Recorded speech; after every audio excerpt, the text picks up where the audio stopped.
안녕하세요. 굿TV 시청자 여러분. 저는 수원허광교회 윤성민 목사입니다. 청년들이 대학교를 졸업하면서 가장 강렬하게 대면하는 단어는 현실입니다. 아니, 고등학교만 다녀도 현실이라는 단어를 수없이 듣습니다. 선생님들을 비롯한 많은 어른들은 젊은이들에게 현실을 생각하라고 충고합니다. 이상적으로 살지 말아라. 현실은 만만하지 않다고 말합니다. 보통 어른들의 걱정과 충고는 젊은이들에게 도움이 됩니다. 지혜를 얻게 됩니다. 그러나 많은 경우 어른들이 말하는 현실은 젊은이들의 꿈을 꺾습니다. 꿈을 따르지 못하게 합니다. 자신이 좋아하는 꿈을 버리게 만듭니다. 그리고 돈을 따라서 살게 합니다. 싫어하는 것들을 하면서 평생 살게 합니다.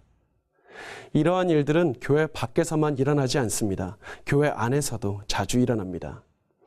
하나님을 사랑하는 많은 청년들이 비전을 품습니다. 어떻게 하면 하나님의 말씀대로 살 수 있을지 고민하다가 꿈을 갖게 됩니다. 오랫동안 고민하다가 목사로, 선교사로 혹은 평신도 사역자로 헌신합니다. 그리고 자신의 결정에 대해 교회의 어른과 상담을 합니다. 자신의 결정이 옳은지, 어떻게 이 꿈을 이룰 수 있는지 이야기를 나눕니다. 그때 많은 어른들은 충고합니다. 현실은 만만하지 않다고 말합니다. 돈을 벌 생각을 먼저 해야 한다고 말합니다. 돈이 있어야 꿈을 이룰 수 있다고 말을 합니다. 그래서 출세해야 한다. 돈을 따라 살아라. 이렇게 말합니다. 그리고 재정적인 여유가 생기면 그때 돈으로 선교하면 된다고 말을 합니다. 돈을 따라 살라고 합니다. 현실적으로 살라고 말을 합니다. 그러나 우리 그리스도인들이 깨달아야 하는 것 하나가 있습니다. 세상에는 두 가지 종류의 현실이 있다는 사실입니다. 첫 번째는 눈에 보이는 현실입니다. 그리스도인이 아니라도 누구든지 볼 수 있는 현실입니다. 두 번째는 그리스도인만 볼 수 있는 현실입니다. 믿음의 눈으로 보는 현실입니다. 이 현실에 대해서 히브리서 11장 1절은 말씀합니다. 믿음은 바라는 것들의 실상이요 보이지 않는 것들의 증거니. 여기에서 말하는 믿음은 수동적으로 어떤 것을 바란다는 말이 아닙니다. 무엇이라도 마음속으로 믿고 있으면 이루어진다는 말이 아닙니다. 성경은 단 한 번도 마음만으로 바라고 있으면 이것이 믿음이라고 한 적이 없습니다. 성경은 오히려 행동하게 만드는 것을 믿음이라고 합니다. 하나님 안에서 바라고 구한 것이 있다면 이미 하나님께서 응답해 주셨다고 믿고 행동하는 것을 믿음이라고 합니다.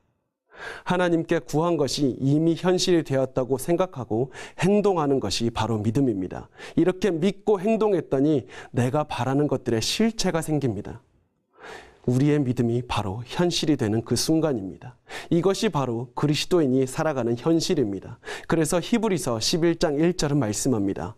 믿음은 바라는 것들의 실상이요 보이지 않는 것들의 증거니. 이 믿음의 현실에서는 아무도 그리스도인을 막지 못합니다. 돈이 꿈을 막지 못합니다.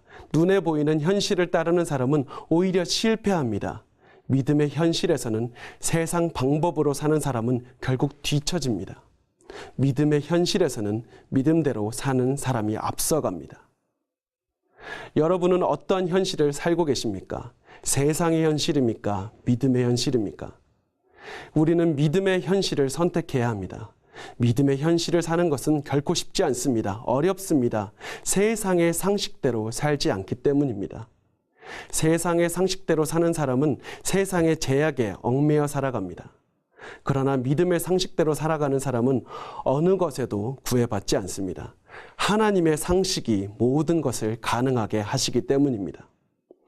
믿음의 현실을 사는 사람은 눈에 보이는 제약을 넘어갑니다.